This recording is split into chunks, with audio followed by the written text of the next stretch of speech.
শনিবার জগন্নাথ দেবের স্নান যাত্রা। 108 কলসি জল দিয়ে স্নান করবেন জগন্নাথ, বলরাম, সুভদ্রা।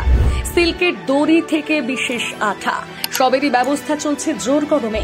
কোন পদ্ধতিতে স্নান করানো হয় দেবতাকে জানুন।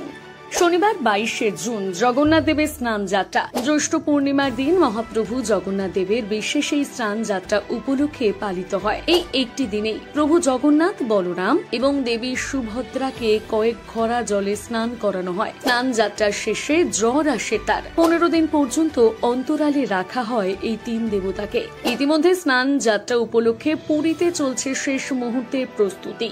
যেহেতু ভগবান জগন্নাথ, বলরাম ও সুভদ্রার মূর্তিগুলো অত্যন্ত ভারী, তাই একটি মোটা এবং পোক্ত কাঠ কোনাকুনি ভাবে লাগানো হয়েছে। মোটা সিল্কের দড়ি তৈরি করা হয়েছে, যেগুলো মূর্তিগুলো মাথা এবং কোমরের চারপাশে বাঁধা থাকবে। স্নান যাত্রার সময় যাতে কোনো সমস্যা না হয় তার জন্য এই বন্দোবস্ত বলেই জানা গিয়েছে। দৈত্যাপতি সেবায়তরা একটি বিশেষ ধরনের বৌলা কথা পেস্ট ব্যবহার করে মূর্তির গায়ে, যাতে স্নান যাত্রার সময় মূর্তির কোনো প্রকার ক্ষতি না হয়। পুরাণ মতে জ্যৈষ্ঠ পূর্ণিমা তিথিতে স্নান যাত্রা হয় বলে একে স্নান পূর্ণিমা বা দেব স্নান পূর্ণিমা বলা হয়। প্রথমে জগন্নাথ, তারপর বলরাম এবং সব শেষে সুভদ্রাকে পুষ্পাঞ্জলি দিয়ে পুজো করবেন মন্দিরের সেবায়তরা। তারপর তিন ভাই বোনকে নিয়ে যাওয়া হবে স্নান বেদিতে। বিশেষ পোশাকে সুসজ্জিত জগন্নাথ দেব সহ বলরাম ও সুভদ্রাকে স্নান মঞ্চে নিয়ে যাওয়ার সময় চামর ও তালপাতা দিয়ে তিন দেবতাকে বাতাস করা হবে। সেখানে মঙ্গল আরতি ও সূর্য আরাধনার পর তিনজনকে মহা স্নানের জন্য প্রস্তুত করানো হবে।